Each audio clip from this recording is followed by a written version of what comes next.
नमस्कार मंडळी, चला तर आज आपण पिठलं बनवणार आहोत. ते पण असं कच्च्या बेसनचं नाही आहे, चांगलं भाजून घ्यायचं आहे आपल्याला. 1 वाटी बेसन मी चांगलं कढईमध्ये खरपूस रंग येईपर्यंत भाजून घेतलेलं आहे छान. नेहमी आपण कच्च्या बेसनचं बनवतो, पण आज आपण बनवू भाजलेल्या बेसनाचं. 1 वाटी बेसन घेतलेलं आहे आपण. छान आपलं खरपूस रंग येईपर्यंत ह्याला भाजून घ्यायचं. आता आपल्याला हे काढून घ्यायचं आहे. बघा छान रंग आलेला आहे. आता हे वेगळ्या प्रकारचं नक्की तुम्ही ट्राय करा, खूप छान लागतं हे बेसन. हे आता आपण काढून घेतलेलं आहे. आता 1 वाटी बेसन होतं, मग त्याच्यात 2 ते 2.5 वाट्या आपण पाणी घालून चांगलं डो बनवून घ्यायचं आहे. त्याचं बघा गुठळ्या मोडायच्या सगळ्या आणि चांगला डो बनवून घ्यायचा आहे. खूप छान लागतं हे. भाकरीबरोबर तर खूपच सुंदर लागतं, किंवा चपाती भाताबरोबर पण खाऊ शकतो.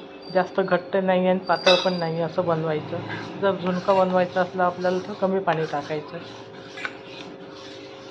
आता आपल्याला डो बनवून ठेवलेला आहे. आता कढई ठेवली, तेल टाकलेलं आहे. तेल तापलं की आपण मोहरी आणि जिरं टाकून फोडणी तयार करून घ्यायची. त्याच्यात आपण मोठा कांदा एक बारीक कापलेला आहे तो टाकून घ्यायचा आहे. लसूण ठेचलेला आहे तो पण टाकून घ्यायचा. आधी लसूण टाकायचा, म्हणजे लसूण चांगला भाजला की छान वास येतो पीठला. आता लसूण टाकलं आपण. लसूण चांगला भाजला की आपण त्याच्यात आता कांदा टाकणार आहोत.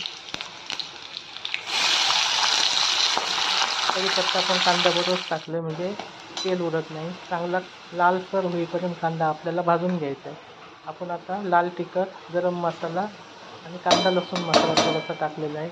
मीठ चवीपुरतं आणि हळद टाकलेली आहे. हे छान परतून घ्यायचं. चांगलं तेल सुटेपर्यंत परतून घ्यायचं आहे आपल्याला हे. आता ह्याच्यात आपण 2 चमचे वाटप टाकलेलं आहे. कांदा खोबऱ्याचं वाटप टाकलेलं आहे. त्याच्यात आपण लसूण आलं वगैरे घालून वाटून ठेवलेले असतं फ्रीजरमध्ये. त्याच्यामुळे ते 2 चमचे नसलं नाही टाकलं तरी चालतं, ऑप्शनल आहे ते. आता आपण डो बनवून घेतलेला आहे तो ओतून घ्यायचा आहे.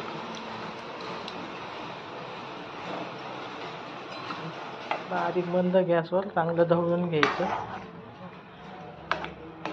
आता चांगलं जाडसर होत आलं आहे आपलं बेसन. आता एक आमसूल टाकायचं आणि झाकण ठेवून आपण 5 मिनटं मंद गॅसवर शिजवून द्यायचं. हे बघा आता चांगलं शिजलेलं आहे.